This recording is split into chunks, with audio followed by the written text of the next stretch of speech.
In front of me is Motorola G75 and today I would like to show you how you can apply Apple layout on this Motorola. All you need to do is go into Play Store and download free app called Launcher OS from Launcher Studio. When it's ready, go into Devices Settings.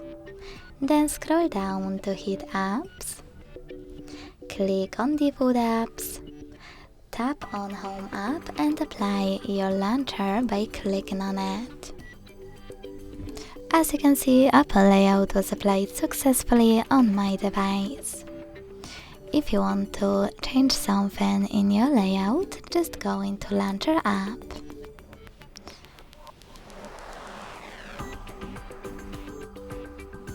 If you wish to go back to your default launcher, go back to the same settings and click on it.